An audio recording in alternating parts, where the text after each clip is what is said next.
distant lands our forefathers came, some seeking adventure, some bound in chains, through battles waged and fought, through victory and pain, by test of their courage, our freedom was gained. In homage to those gone before us, the heroes of lands in the sun, we vow to join hands and to focus on building one Caribbean. Raise your voices high and sing of your Caribbean pride. Sing it loud and strong, feel our hearts beat as one. Celebrate in song as we rise to heights where we belong. Sound the victory drum for Caracom. Though great and diverse be. Good morning, ladies and gentlemen. Please take your seats as we await the arrival of the Honorable Prime Minister of Barbados, Mia Motley. I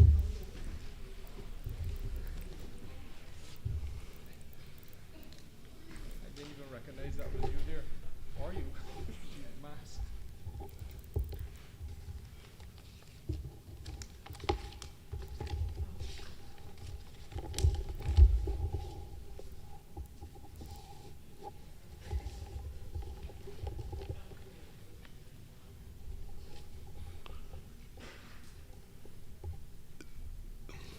Ladies and gentlemen, please stand.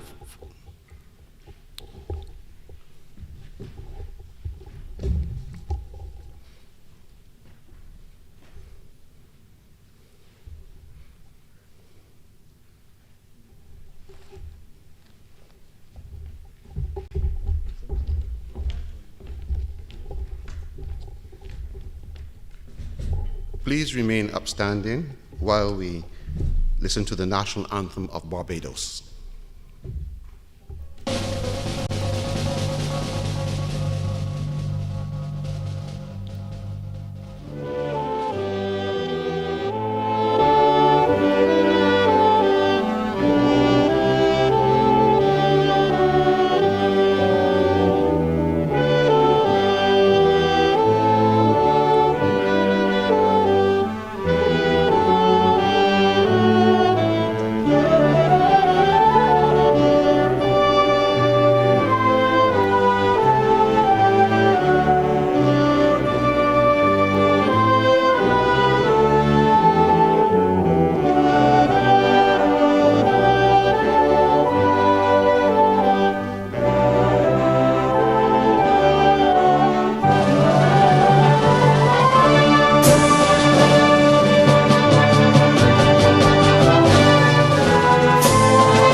Kindly sit.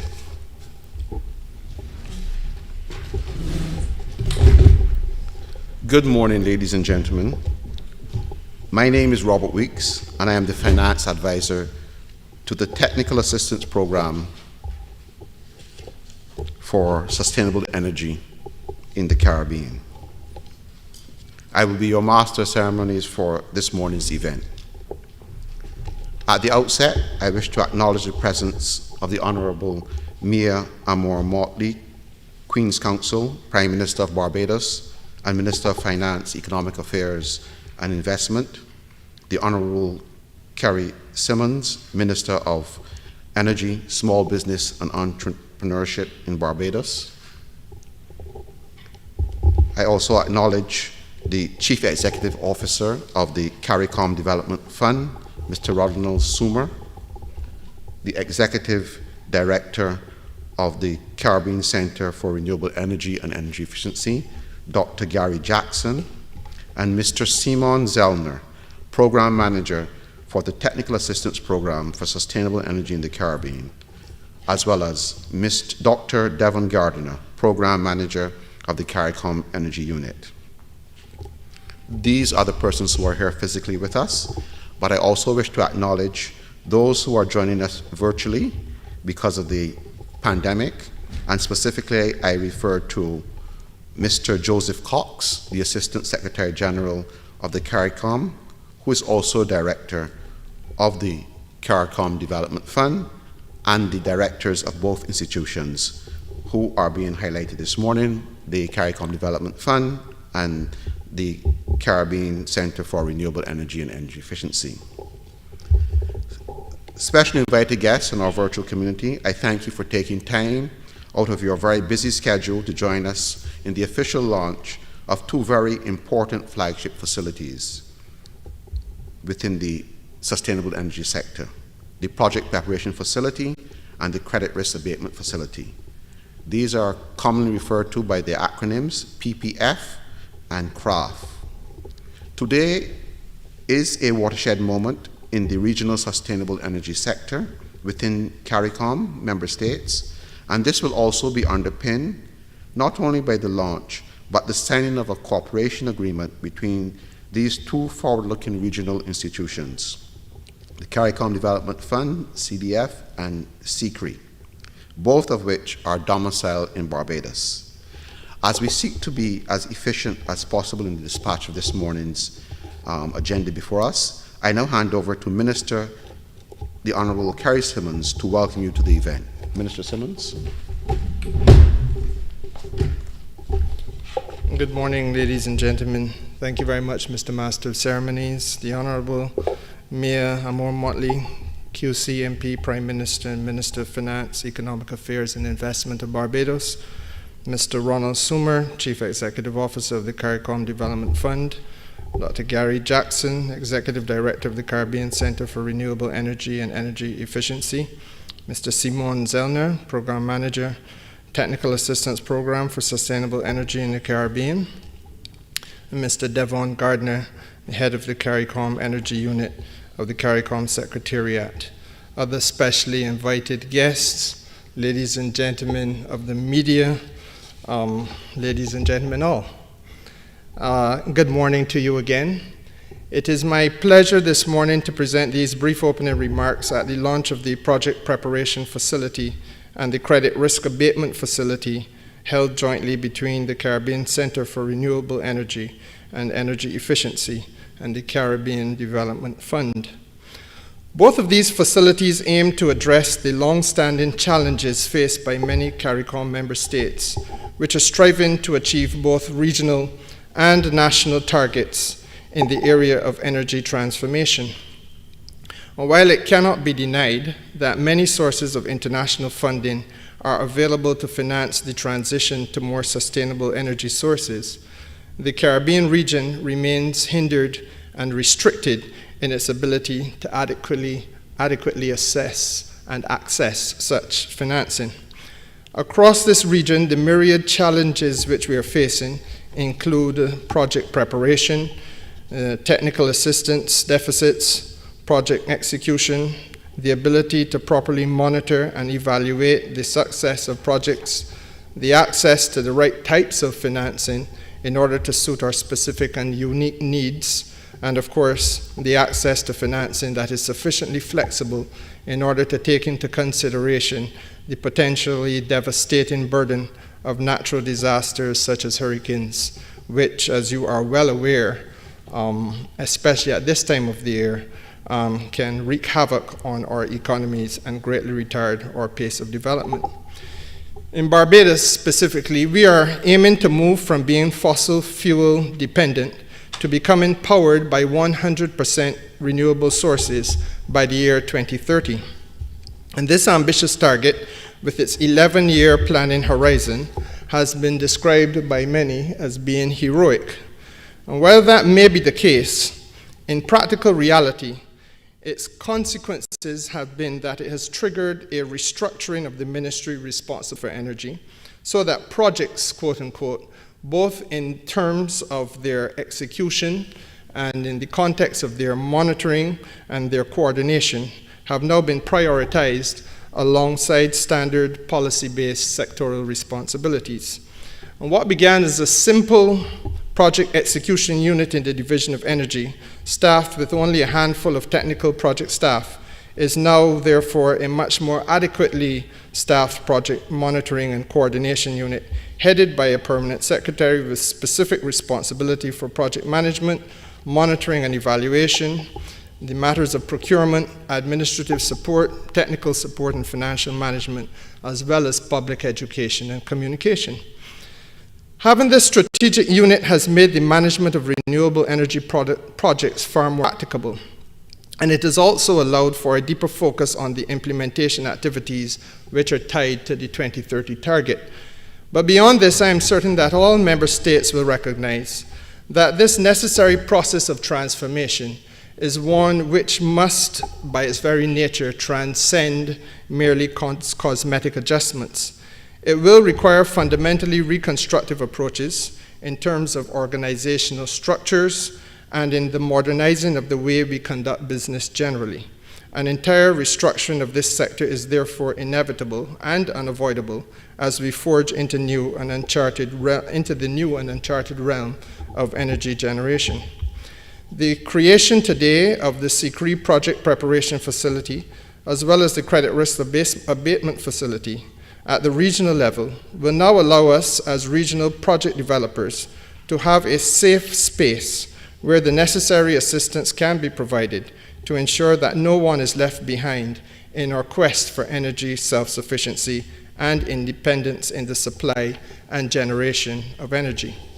In the current difficult global economic environment, it is also critical that there be more borrowing and financial flexibility opportunities available to assist small and medium enterprises in particular in their quest to fund renewable energy and energy efficiency projects.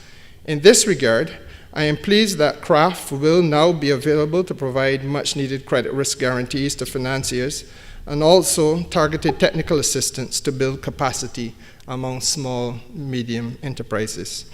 As also it is necessary for them to be able to lend assistance to other stakeholders within CARICOM member states and to financiers as well. To my colleagues at CCRE and at the CDF, your commitment to advancing this vision is commendable and is much appreciated. I thank you as I look forward to the presentations today and to listening to your ideas about the tremendous potential of these two facilities and about how they will work, and perhaps most importantly, how soon they will be able to be of benefit to us all. Ladies and gentlemen, I thank you.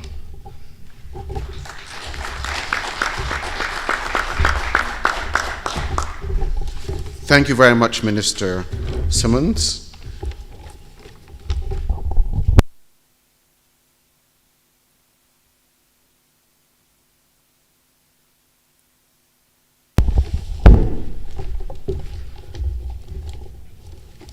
The next item on our agenda will be opening remarks from the Chief Executive Officer of the CARICOM Development Fund. I do not want to steal his thunder, but just to give you a synopsis of the CARICOM Development Fund. It is an institution of the CARICOM community and has the mandate to provide financial and technical assistance to disadvantaged countries, regions, and sectors within the community. It was established in 2008, and the current Chief Executive Officer is the second Chief Executive Officer. Without further ado, Mr. Sumer, your opening remarks.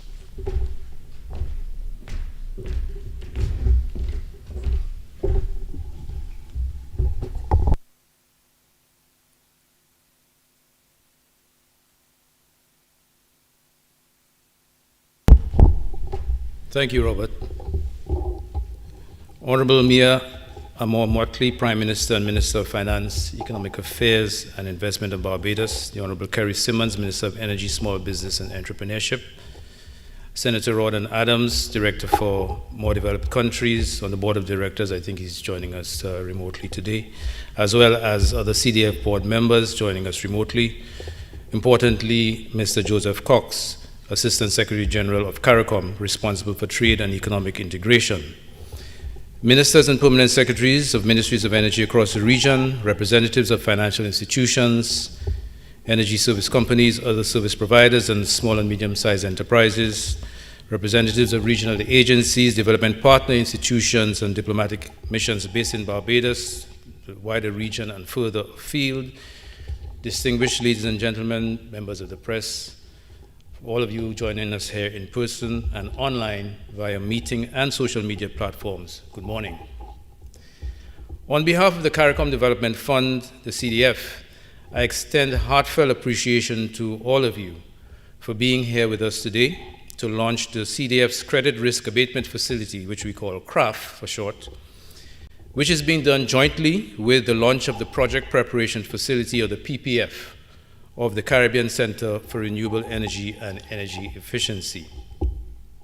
And of course, let me also recognize the members of the head table, including Gary Jackson, the Executive Director of CCRE.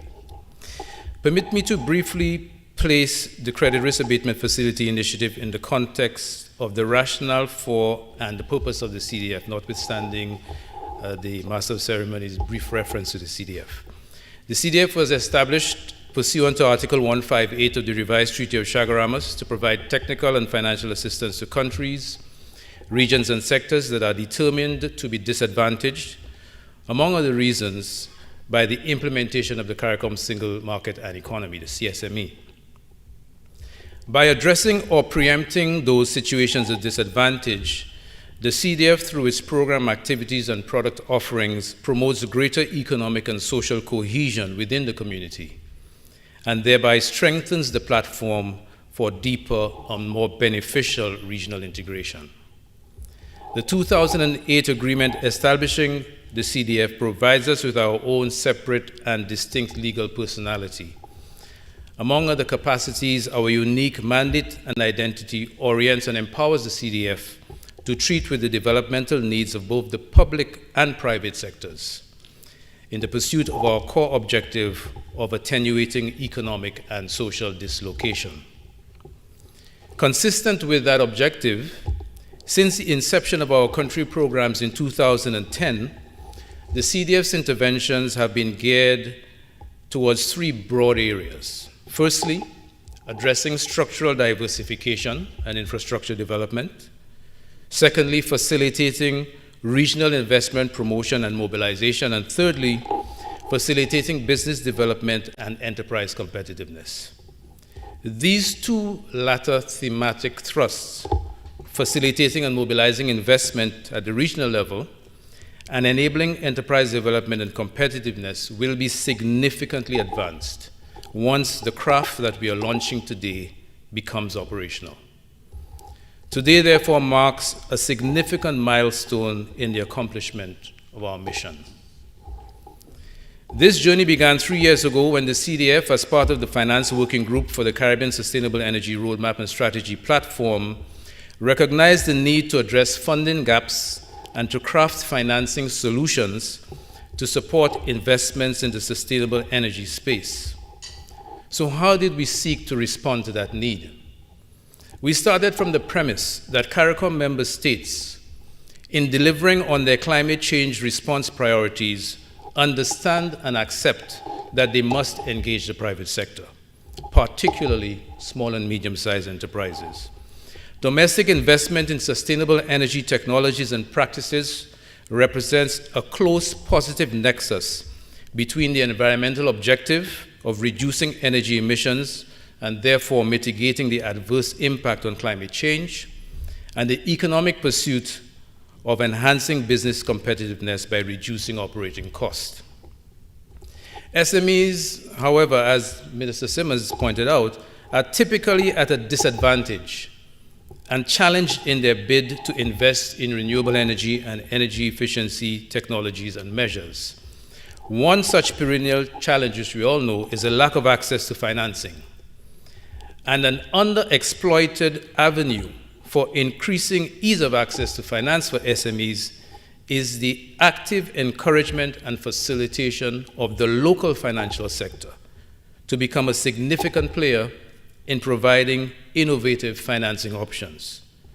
So one of the key drivers in the design of CRAF was the need to establish a catalyst for expanded lending by empowering local market players to exploit untapped opportunities. We all recognize the typical hesitation of the financial sector to participate in this vital area of sustainable energy financing. Critical impediments that they point out are the high risks, whether these are real or perceived, associated with SMEs, compounded by the lack of knowledge and experience in underwriting loans for projects related to renewable energy technologies and energy efficiency. To address this gap, which the CDF identified through various consultations with stakeholders, we developed the CRAF as an all-encompassing mechanism designed to help build the market for energy investment financing on both the supply and demand sides. So in that regard, the CRAF represents a creative solution to the related problems of energy sector knowledge deficit and information asymmetry, and it is geared at incentivizing financial institutions to provide incremental lending to SMEs for these projects in CARICOM. As we commence operations, the first phase will constitute a pilot rollout focusing on 5 target countries: Barbados, Belize, Guyana, St. Lucia, and Suriname. And that pilot will run for 1 year from January to December 2021. Some of the projects in these pilot countries have already been identified and earmarked for CRAF support. During that 1 year period, we will also be establishing a modern IT platform that will automate several processes, including applications for credit support that fall within certain limits. We will also be actively seeking to build out the pipeline for the non-pilot countries in preparation for rollout across the region. Now, we're all aware that we're living in difficult times.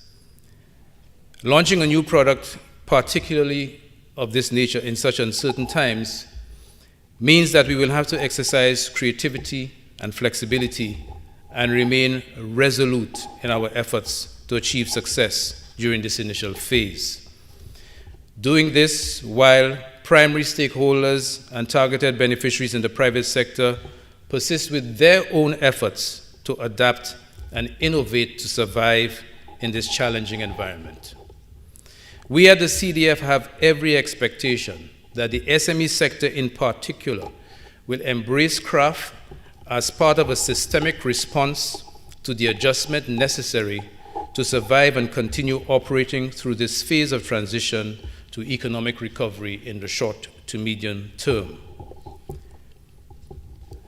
I'm delighted to be able to officially announce today that this new credit risk abatement facility is being launched with an initial capital base of US $10 million, which is available to underwrite guarantees that will unlock in excess of an estimated 100 new loans totaling approximately $26 million to SMEs for renewable energy and energy efficiency technology investments just in the pilot year.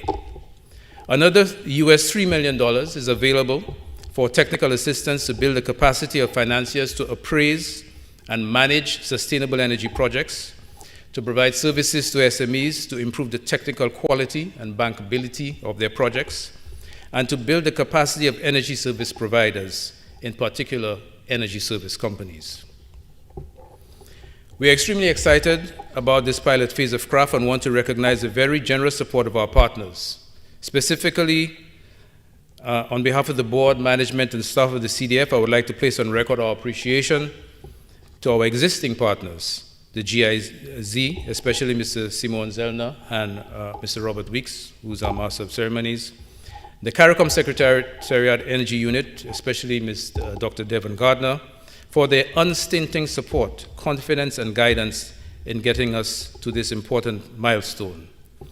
Allow me also to formally thank the consultants, Camco Clean Energy, an FCA authorized fund manager and Green Climate Fund accredited entity, and special mention in that regard to Jeff Sinclair, Alex Joubert, and River Providence for their input and guidance throughout this process of building the CRAF model and architecture.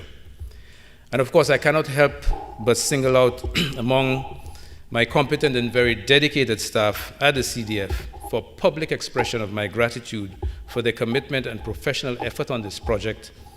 Mr. Wayne Vitalis, our financial controller, who is here with us today despite his challenges, Mr. Eugene Williams, our resource mobilization officer, and Dr. Laverne McFarlane, our senior economist, who have all worked tirelessly over the last couple of years to help bring this product to fruition.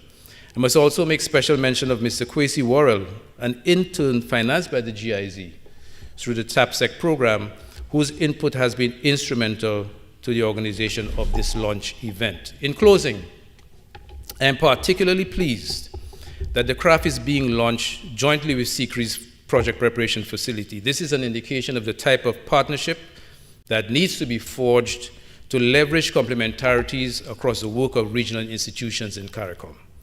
This partnership will be cemented by the signing of a cooperation agreement later this morning.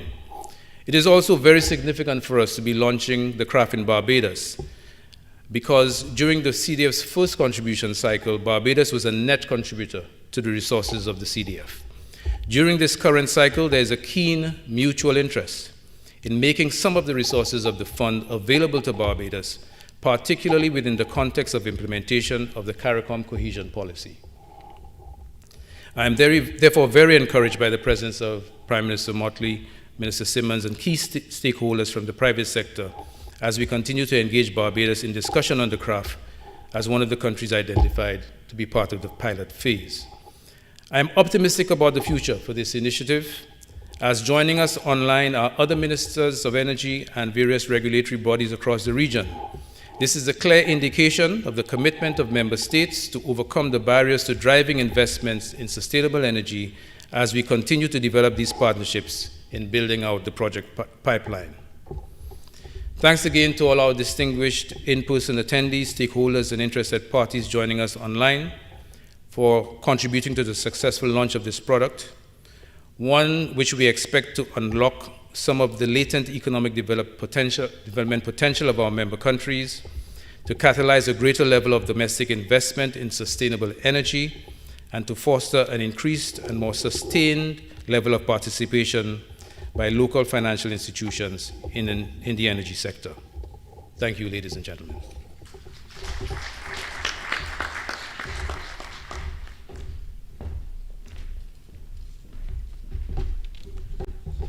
Thank you, Mr. Sumer, for those very comprehensive opening remarks. And just before I introduce our next speaker, let me say there are some positive benefits to the global pandemic, COVID-19. You may ask, what are those benefits? Well, if there was no COVID-19, the project preparation facility would have been launched in May of this year, and the CRAF facility would have been launched in August of this year at two separate times. What it did, it afforded the staff of these two very forward-looking institutions to retool, rethink, and really utilize their synergies, which is really reflective of what Caribbean people can do and the innovativeness. As I introduce the next speaker, the Executive Director of SECRE, Dr. Gary Jackson, just let me say that SECRE has had a very long gestation period. They had stakeholder meetings right across the region back, I believe it was in 2014. But it was not until 2015 that it was finally established. Dr. Jackson, of course, can give you the relevant details. But it was, again, not until 2018 when the entity became fully operational. And that was when Dr. Jackson was appointed. It is headquartered in Barbados and has a headquarters agreement with the government of Barbados, which was ratified in 2018. Without further ado, Dr. Jackson, I invite you to the podium to deliver your remarks.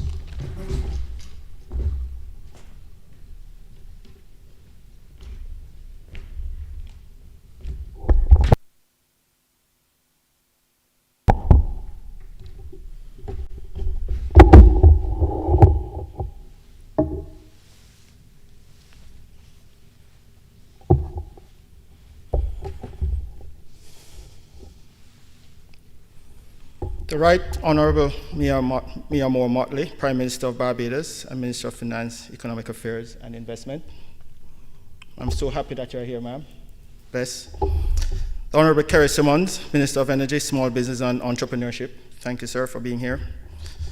Senator, the Honourable Rawdon Adams. Senator, the Honourable Lynette Holder, who is joining us via live stream. To our Executive Board of the SECRE, who are also joining us live stream. To Mr. Joseph Cox, Assistant Secretary General, CARICOM Secretariat, who is also joining us live stream. Mr. Ronald Osuma, Chief Executive Officer, CARICOM Development Fund, my brother. To Andrew Gittings, Permanent Secretary Acting, Ministry of Energy and Small Business and Entrepreneurship, Barbados. Thank you, sir, for being here. Mr. Simon Zellner, Program Manager, Technical Assistance Program for Sustainable Energy in the Caribbean, TAPSEC. Thank you for being here, Simon, our partner.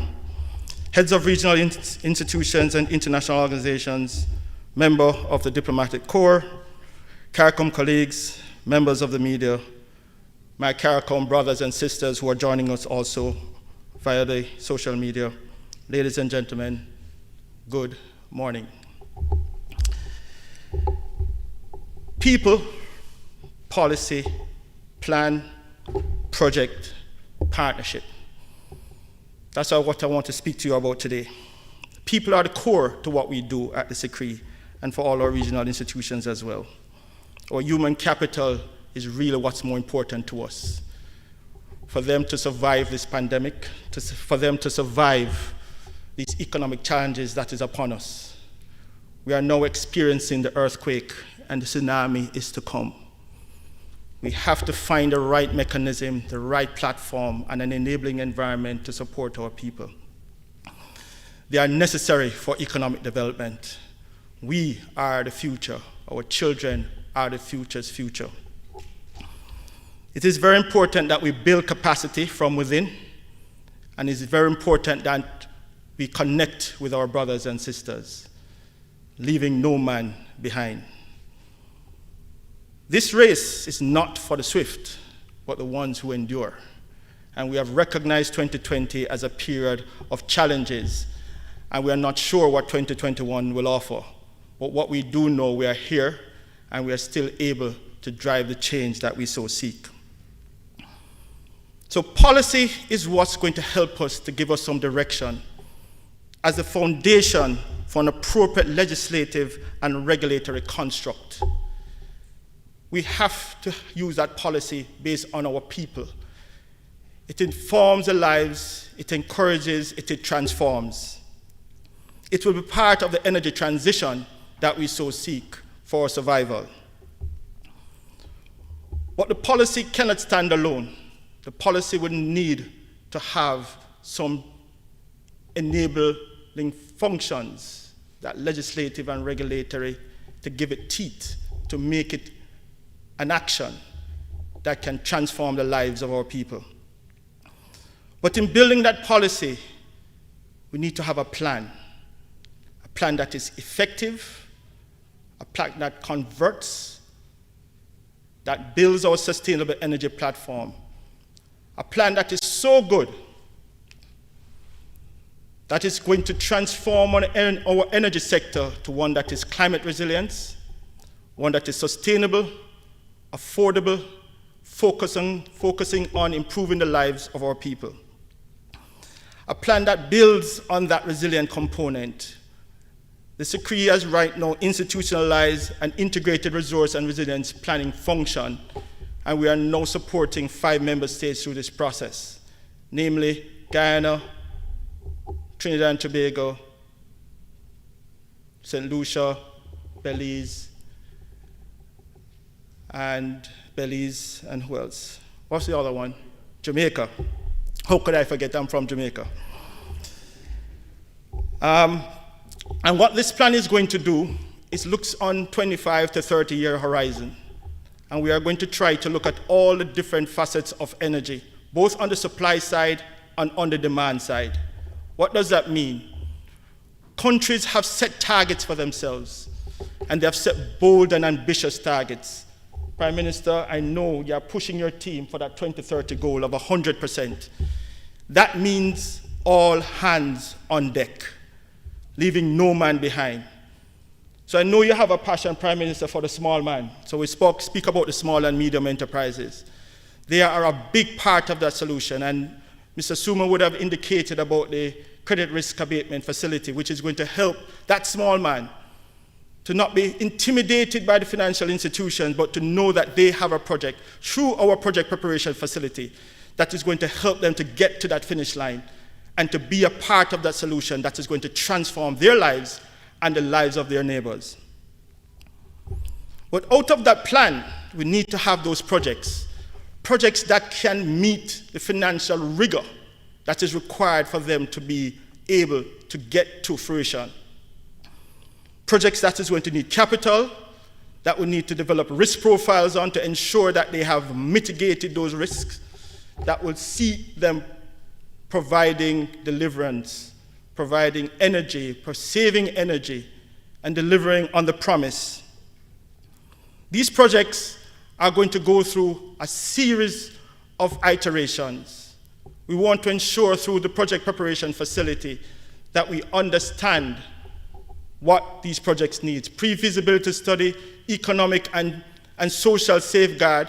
We want to also include gender, because we think gender inclusion is going to be critical for the transformation. Again, leaving no man behind. So from the projects, we need to have strong partnerships. So I'm very happy to be standing here before you, to be signing later this morning a cooperation agreement with the CARICOM Development Fund, with Mr. Rodinal Suma, to show the ties that we'll have across the region. And we want to create more partnerships between our regional institutions, between our member states, between our thematic hubs that are operating in our ecosystem, between our national focal institutions who are part of our ecosystems, for us to drive that transformation and that transition that we require to survive these economic challenges. So I just want to leave you with this. People, policy, plan, project, partnership, a critical part of our DNA. We speak about PPP, now we speak about PPPPP. It is what's going to drive the change. This is what's going to be necessary for us to survive these economic challenges. I want to thank you, our development partners, for being part of our program. Thank you to the GIZ, thank you to the EU, thank you to the Kingdom of Spain, to ADA, and to all our development partners, and in particular CARICOM Secretariat, for the work that they have done in putting this institution together, and for our member states to know that you are the shareholders of this institution. You have an equity in this organization, and we want to ensure that value is added to your lives and to your country's lives. I want to also take the opportunity to thank the SICRE team for putting this with the CDF team together. Thank you so much. We have been, they say we are the kids on the block, the new kids on the block, but I think you have demonstrated that you are here to stay and you are committed to the cause. Thank you, Sophia, for your work. Thank you, Charlene. Thank you, Penny. And thanks to all the team members who are here and who are actually listening to us. Some of them are in office, they are listening to us online. And we are very happy for the work that they have put in, and we are hoping that we can continue to engage you, persons who are listening to us online, engage you all in transforming the lives of our people. Thank you so much.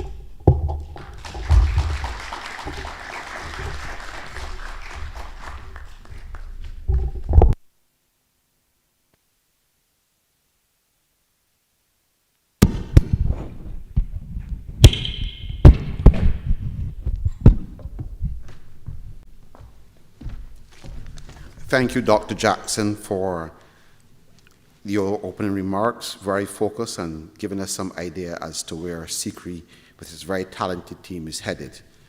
The region has very high hopes for SICRI, and I know that SICRI has the ability to deliver on all of these hopes and aspirations for the region.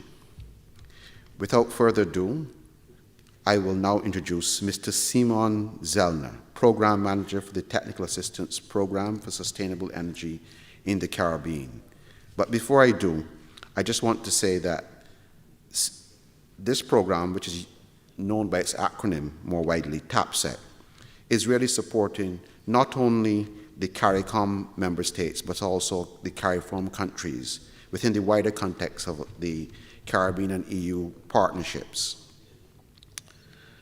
I know that Mr. Zellner will speak very specifically and give you some ideas what TAPSEC is hoping to do, but TAPSEC works very closely with the CARICOM Secretariat with their full support, and they have also worked very closely, as you would have heard from both the institutions today, in terms of assisting them along their journey. Without further ado, Mr. Zellner.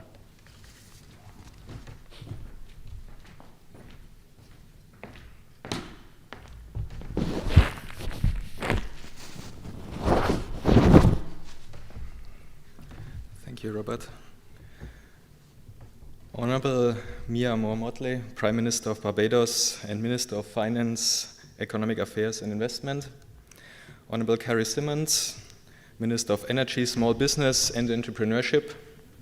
Senator Honorable Rodham Adams, His Excellency Ambassador David Cummingson, Ambassador to CARICOM. Mr. Joseph Cox, Assistant Secretary General from the CARICOM Secretariat, Mr. Rodinald Zuma, CEO of the CARICOM Development Fund, Gary Jackson, Executive Director of the SICRI, Mr. Andrew Gittens, Permanent Secretary, Ministry of Energy, Small Business and Entrepreneurship, heads of regional and international organizations, CARICOM colleagues, members of the media, ladies and gentlemen, guten Morgen, good morning. I bring greetings on behalf of the Deutsche Gesellschaft für internationale Zusammenarbeit, in short GIZ, the implementing agency of the European Union and the German Federal Ministry of Economic Cooperation and Development, funded Technical Assistance Program for Sustainable Energy in the Caribbean, or better known with its acronym TAPSEC, with the aim of increasing and improving access to modern, affordable and sustainable energy services to the benefit of all Caribbean citizens. The TAPSEC works in collaboration with the energy program of the CARICOM Secretariat, the Caribbean Center for Renewable Energy and Energy Efficiency, SICRI, the Ministry of Energy and Mines in the Dominican Republic, and key regional institutions such as the Caribbean Development Fund. Along with our partners, TAPSEC is supporting the region's transition to sustainable, climate resilient, low-carbon future through the modernization of country-specific renewable energy and energy efficiency policies and frameworks, the development of the capacities of CARICOM citizens and institutions to develop technical renewable energy and energy efficiency solutions, and the initiation of innovative financing mechanisms that will provide financing solutions for sustainable energy projects throughout the region. With its vast renewable energy potential, CARICOM member states are well poised to transition from a dependence on fossil fuels to clean and affordable forms of renewable energy.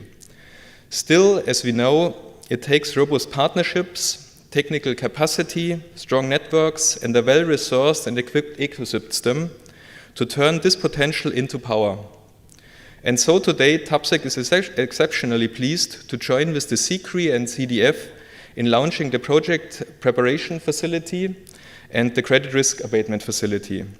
Sustainable energy projects are often fragmented and at times relatively small scale. As a result, they generate high transaction costs for lenders and a relatively high risk perception for financiers. These key factors contribute significantly to a dearth of investment-ready renewable energy projects within the Caribbean community. The PPF and CRAF will enable renewable energy investments and project development by addressing barriers to finance of otherwise viable projects, thereby unlock the substantial renewable energy potential in CARICOM member states and promoting wider renewable energy development. These two catalytic initiatives, the first of its kind within the region, will develop local capacity, transform ideas to innovation, forge a robust enabling environment to accelerate investment in clean energy at speed and scale and support the Caribbean community in achieving its set climate and sustainability goals. We know that the issue of energy lies firmly at the center of our lives, businesses, industries, and economies. Energy is the core of governance as CARICOM member states chart their way forward. At the heart of safety and resilience, as nations build resistance to natural disasters, and the core of education as we model the critical needs for sustainability for our future leaders, and at the center of quality of lives as nations strive to increase energy access to those in rural and often under-resourced communities. Today, as months of efforts come to fruition, as we launch the PPF and CRAF, I envision significant improvement in national and regional technical capacity among both private and public institutions and stakeholders, and foresee several catalytic technological solutions that will harness indigenous renewable energy resources, maximize energy efficiency, minimize environmental impact, and boost human economic development. The TAPSEC is happy to have supported the design and operationalization of the CRAF and PPF, as well as the institutional capacity development of CCRI and the CDF. In the case of the PPF, the support was provided together with Get Invest and PFAN, which are other global multi-donor funded projects. And as we move on forward now, I pledge the GIZ's continued support to ensure successful implementation and impact of the PPF and CRAF, and reaffirm our commitment to all our partners as we work together to secure the Caribbean community's energy future. And finally, I would like to congratulate both CDF and CCRI for reaching this stage today, launching PPF and CRAF, and wish a successful future cooperation. Thank you very much.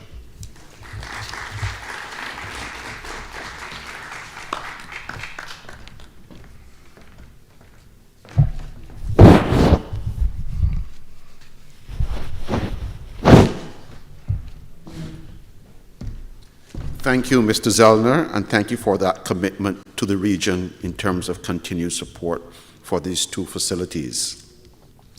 At this time, we have a small departure from the printed agenda because, again, of the COVID pandemic. We will now see a short video from the Assistant Secretary General of CARICOM, Mr. Joseph Cox.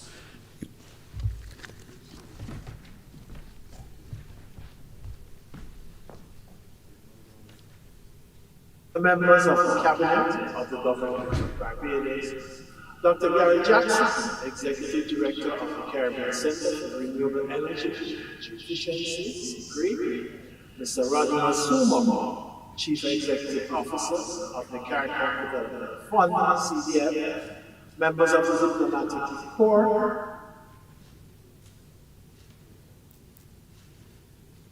on-site in Barbados and online. It is with a great sense of pride that I speak to you on what is a landmark occasion for the energy sector within the Caribbean community, the co-launching of the Project Preparation Facility, PPF, and the Credit Risk Abatement Facility, CRAF.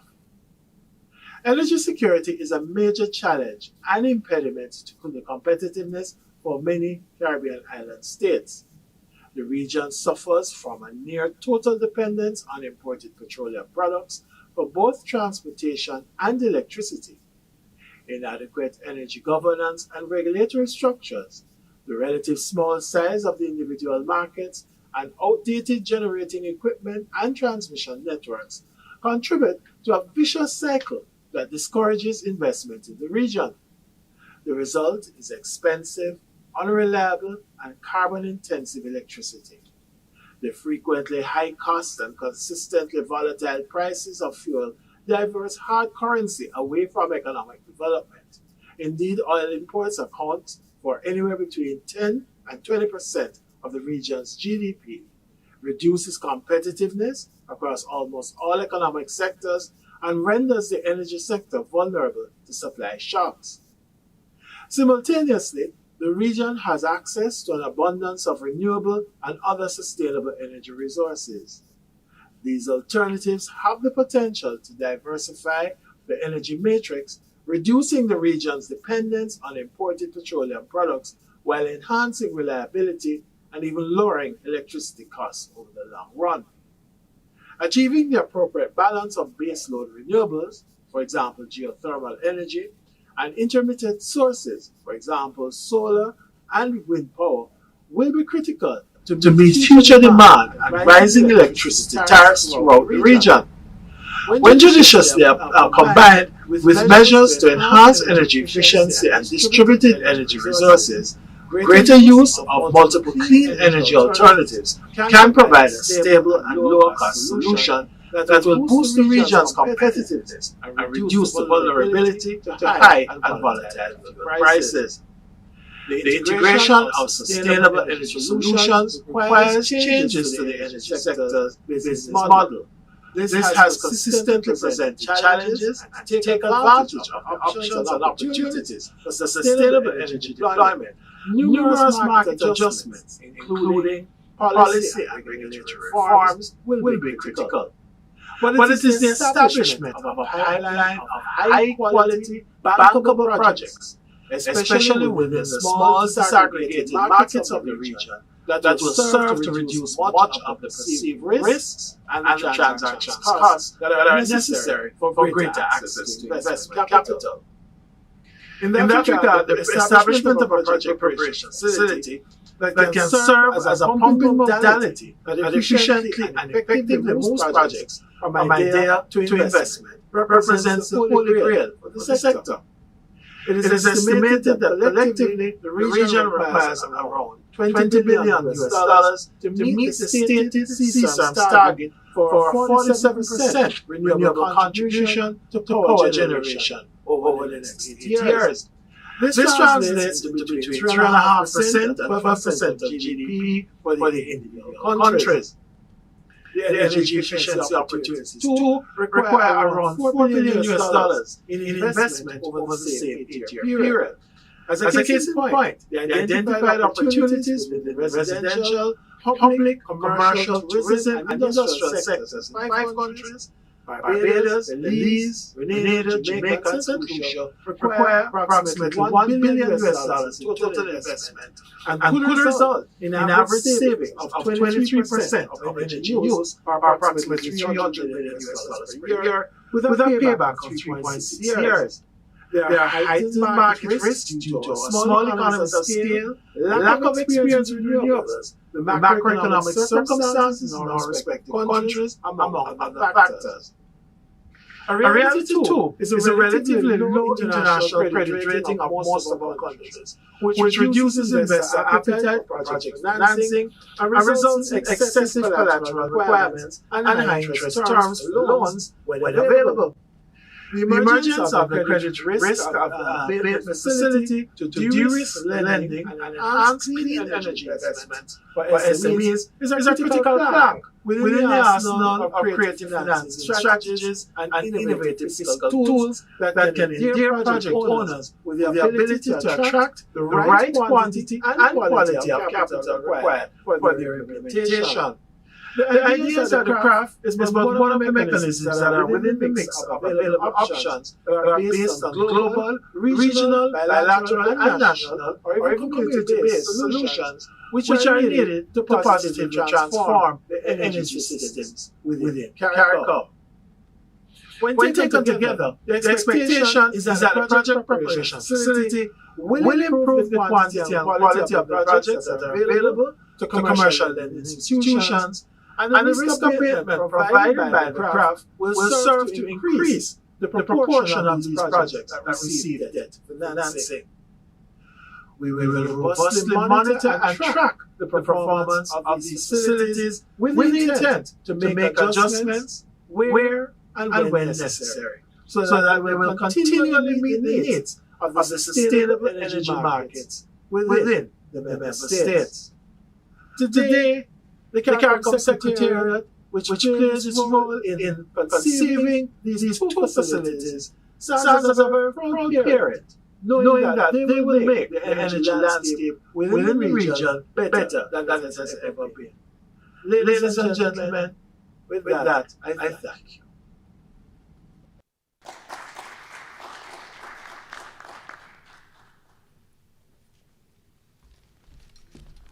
We thank Assistant Secretary General Joseph Cox for those words. I do not really know how to introduce the next speaker, who is in fact our keynote speaker, the Honorable Prime Minister of Barbados, Mia Amor-Motley, who happens as well to be the Minister of Finance and Economic Affairs and Investment. This ministry, is, of course, has a very keen interest in all that has been said before, but as I introduce the Honorable Prime Minister, I look for a few words. She has probably been referred to by several things, but I believe never before has she been referred to as a missionary. She has been a missionary for the sustainable energy environment. She has been also a missionary for small island development states. And without further ado, as we are at this joint launch of these two facilities who are fit for purpose, I now introduce the Honorable Prime Minister of Barbados, Mia Amor-Motley.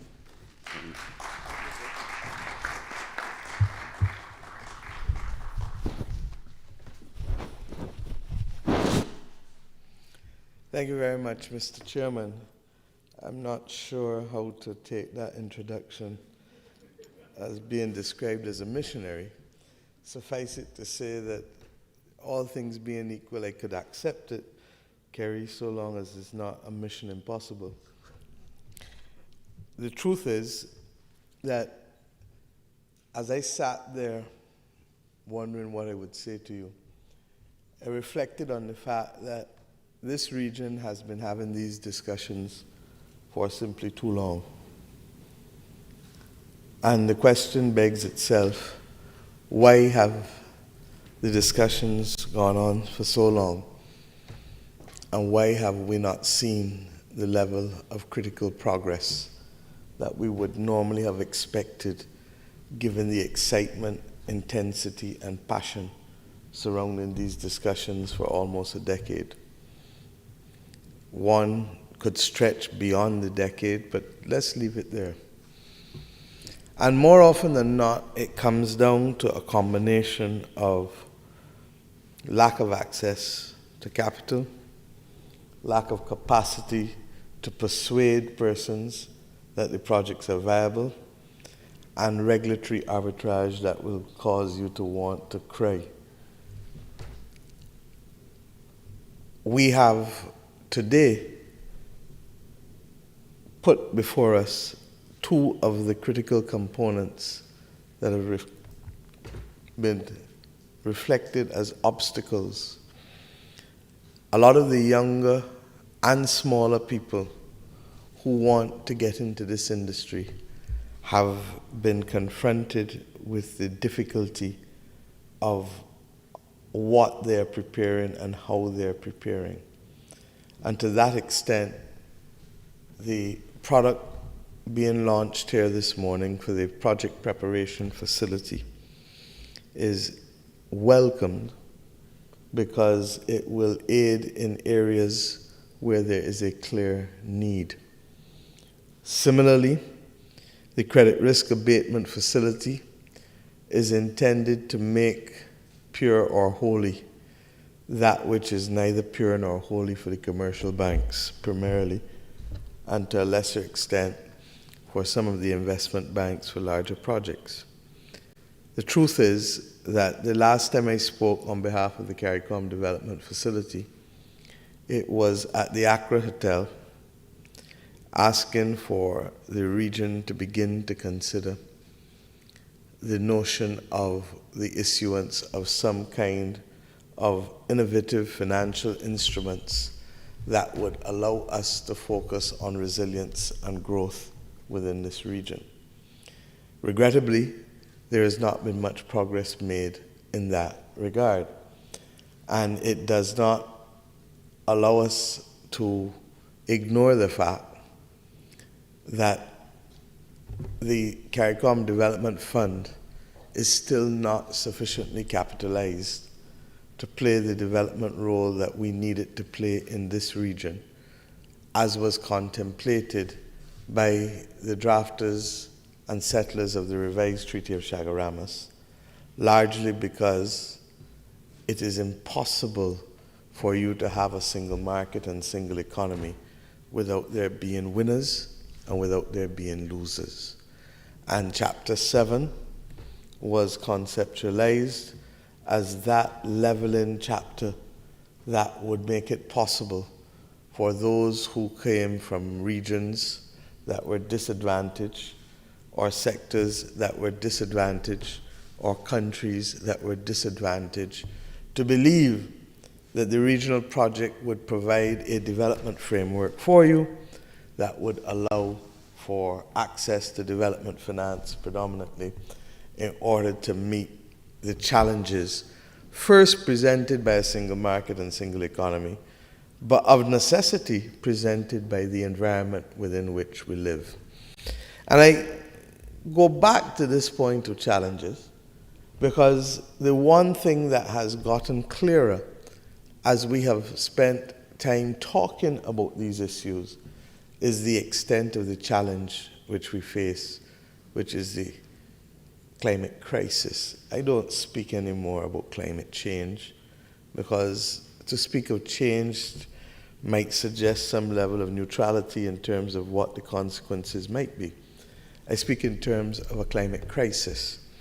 And I recognize that the world in which we live and the human race to which we belong tends to act more in times of crises than in times of relative calm. Indeed, the fact that the Bretton Woods institutions came out of the Second Great War of the 20th century is known to us all. What perhaps is less known is that the creation of the US Federal Reserve, which is at the center of the world's financial system today, that owed its emergence to the financial panic and was created as a result of that 1907 financial panic. Or that the corporate accounts, the practice of corporate accounts that we have, was a response to the first global financial crisis of 1857. I say these things because more often than not, it is the crisis that drives us with a determination that the mission must be completed and that it is not a mission impossible. And to that extent, therefore, I ask myself, what is it that needs to be done in order to be able to make this a reality for us? Barbados imported just under, that's about 7% of GDP in fossil fuels last year, about $728 million, just over 7%. And this is in spite of the fact that we want to make haste quickly, not slowly. But we have come to the recognition that there is going to have to be an interventionist role for the state if we are going to make the progress that we want to make by 2030. And what do I mean by that? The price of oil dropped to negative prices at the beginning of this year. If we were simply to rely on the financial return for renewable energy, then we would put these projects on pause. But for us, it is not simply about a financial return. For us, it is about survival. And for us, it is about a capacity to maintain our countries as we know them.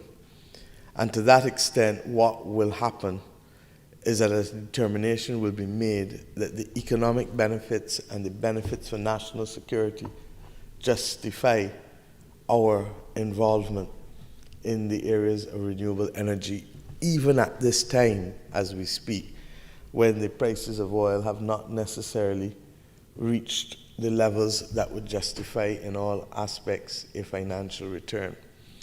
This is a serious conversation to have, because in many instances, it is going to require some level of intervention on the part of the state if we are going to see any action that is appreciable over the course of the next few years while the price of oil remains depressed.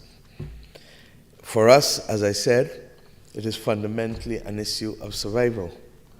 And it has meant that we will have to discuss whether in truth and in fact we may need as a country to recognize that there is a cost to smallness and there is a cost to our wanting to survive, and that cost will be borne by us all by making the transition to renewable energy.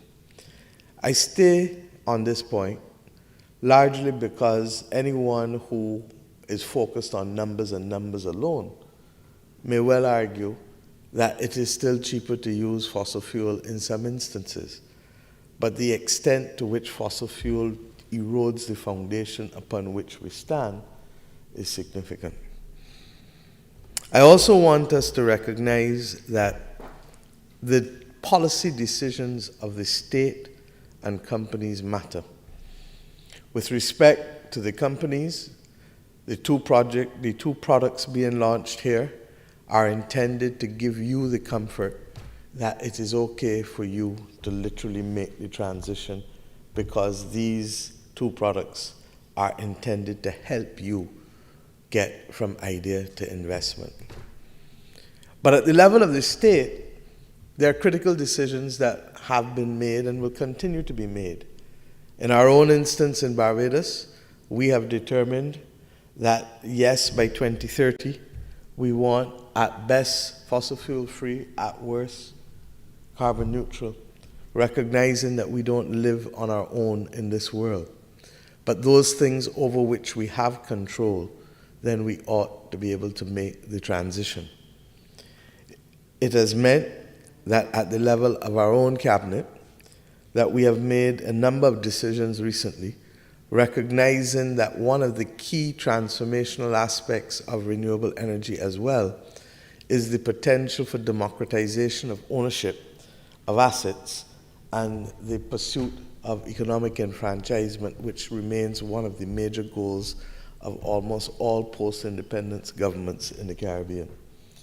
I refer specifically to the ability to utilize the assets of homeowners in order to be able to leverage that asset to earn for them. In our case, we have just agreed to the establishment of a company called Hope Inc.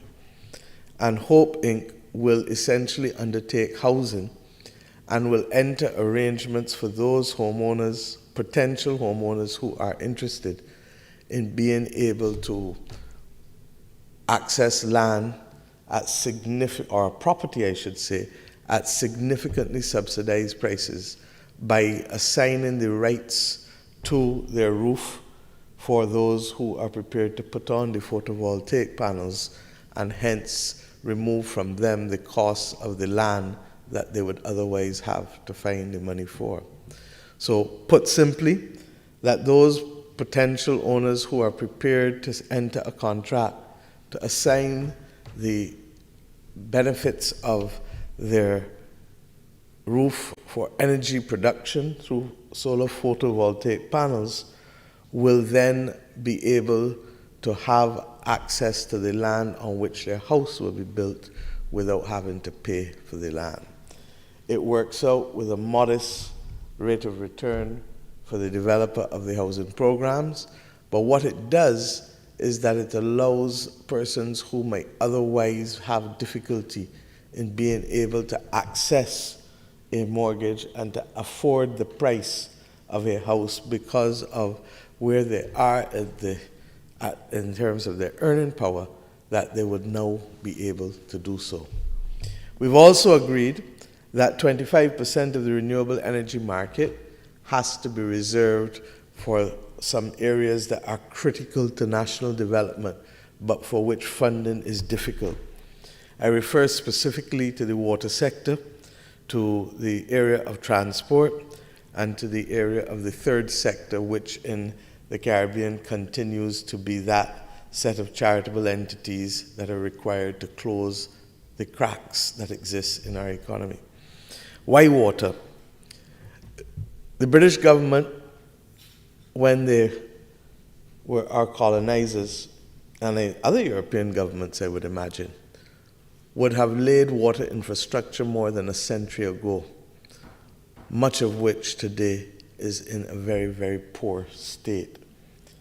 When they laid that, they had the benefit of an empire and all the wealth that flowed therefrom.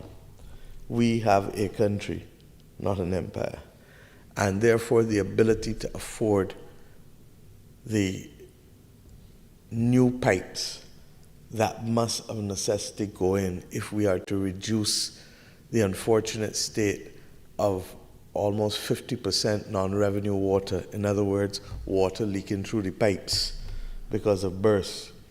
If we are to reduce that regrettable number of non-revenue for non-revenue water, then it means that we are going to have to assiduously go about the replacement of pipes across our country.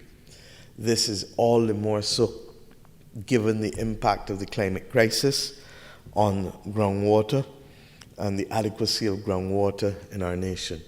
We therefore do not have the luxury of agreeing that so much water can simply run out of our pipes on a daily basis or run into the ocean. The government of Barbados has therefore agreed that 15% of the renewable energy market will be reserved for the Barbados Water Authority to act either singularly or collaboratively with whom it so wishes in a joint venture in order to be able to ensure that there is a solid revenue stream for the Barbados Water Authority so that it may literally confront the challenges of distribution and augmentation as a result of the climate crisis over the course of the next 20 to 25 years, which we believe is the minimum time necessary in order to replace the 2,500 kilometers of pipe that we have on this island. To put it and give it context, when we became the government, less than 1.5% of our pipe had been replaced over the course of the last 2 decades. The third area relates to the choice of transport, and the government and the cabinet have agreed that as we move forward and until we finish the consultations with all of the stakeholders as to when we will move to hybrid and electric vehicles nationally, that the government itself does not need to wait for the outcome of those discussions in order to make the decision that we will purchase electric vehicles and hybrid vehicles as we go forward from 2020 onwards. This is a critical decision because it lies within our very power to do so. The governments are being asked to find too much money to be able to deal with aspects of the climate crisis, for us to continue by our actions contributing to the reliance on fossil fuels. And to that extent, therefore, I'm happy to lead a cabinet that has recognized that it is critical that we make this decision to be able to procure vehicles that are hybrid or electric going forward, rather than being an accessory to the crime of climate genocide. My friends, I've spent a few minutes telling you and sharing with you on these matters, largely because talk is cheap. And it is only when the rubber hits the ground that we are going to see change. For us, we know that scale is required in order for transformation to happen. We are not yet at that point of scale in the region. But I want to salute these two regional organizations because I believe that their efforts are pushing the rest of the governments where we need to go with greater haste. Their efforts are pushing the rest of corporate Caribbean, whether small, medium, or large, to go where we need to go with greater haste. We cannot continue to make the case that we are on the front line of the climate crisis, but yet our policy decisions do not reflect the fact sufficiently that we need to make haste. We are on, for sure, a path that we want to do it.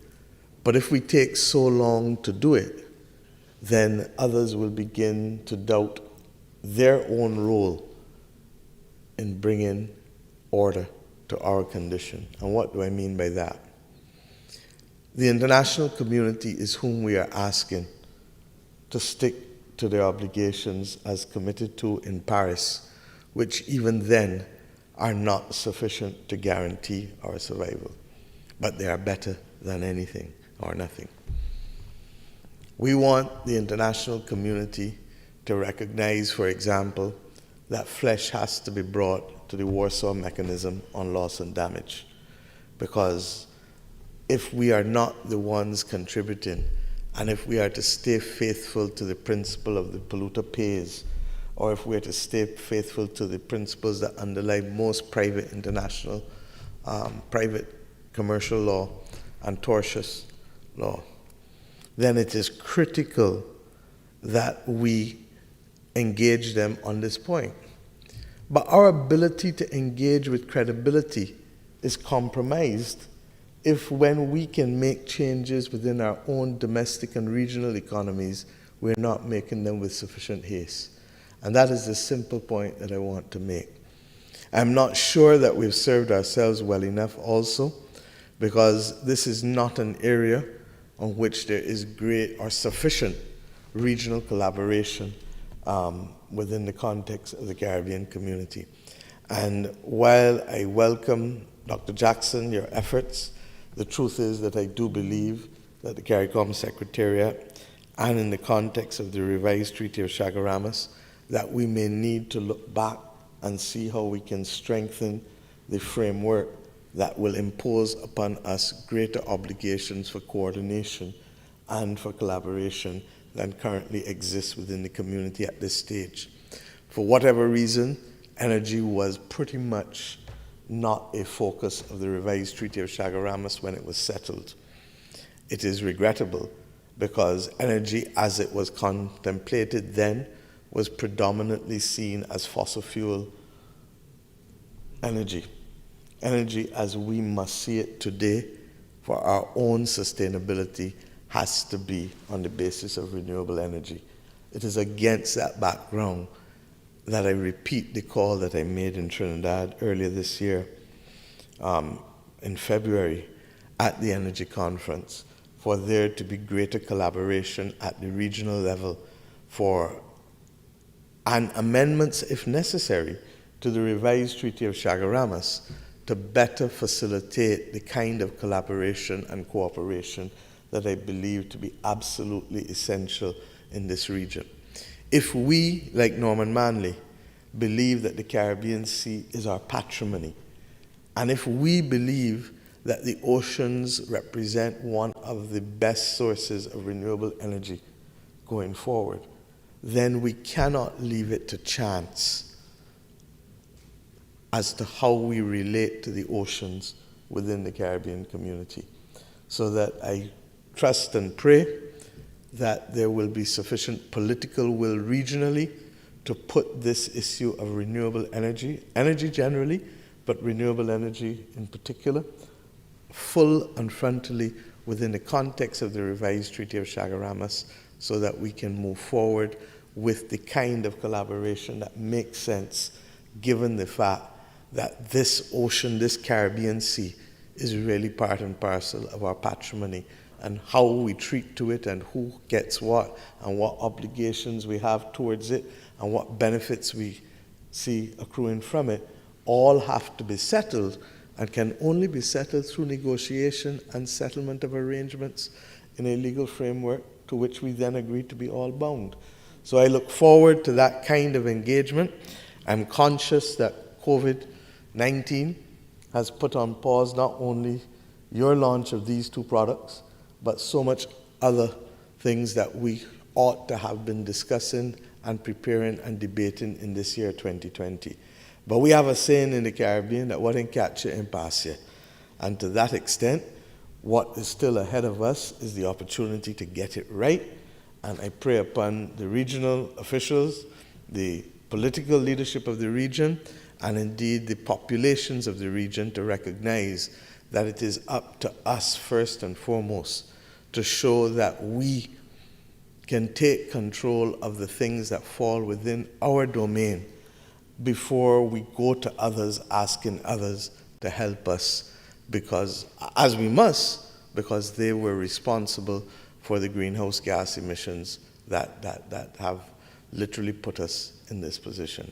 I hope, therefore, that the continued discussions throughout the region will lead us to that next position, and that we will find ourselves at that rendezvous, and that I can tell the Master of Ceremonies that I associated myself, yes, with a mission, but fundamentally I do not believe it to be a mission impossible if we come together and do the things that we say we want to do, rather than simply talking the talk.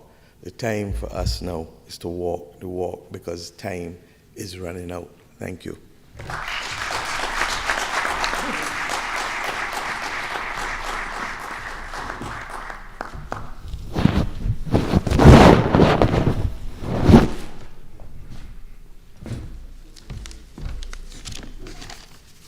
Madam Prime Minister, thank you for those words of enlightenment. I think that we all know that you as a person are someone who believes in walking the walk.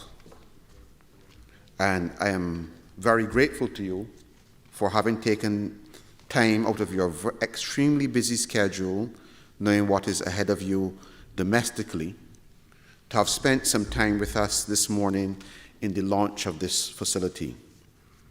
I think you represent the embodiment of the Caribbean people at this juncture in its history, as recognizing that we as a people have our own destinies in our hands and that we can do it. And I want to reiterate that the staff of the two organizations who are presenting these facilities, by their very nature, I can see that they are confident in their own abilities, and likewise with CARICOM Secretariat and the private sector and the public sector will lead the region to bigger and better things. At this point, the next item that we have will be the presentation of the project preparation facility by SECRE. The presentation is a PowerPoint presentation which will be done by Ms. Charlene Bodley. But before she starts that, I just want to say to you that the Honourable Prime Minister, because of very pressing and prior engagements, will have to leave at the end of this. But we know that she is very much still an evangelist, and we thank her for her time and dedication here. Unfortunately, we started late, so we do have to allow the Prime Minister to leave at this point in time to address the matters of state. We thank you, Prime Minister.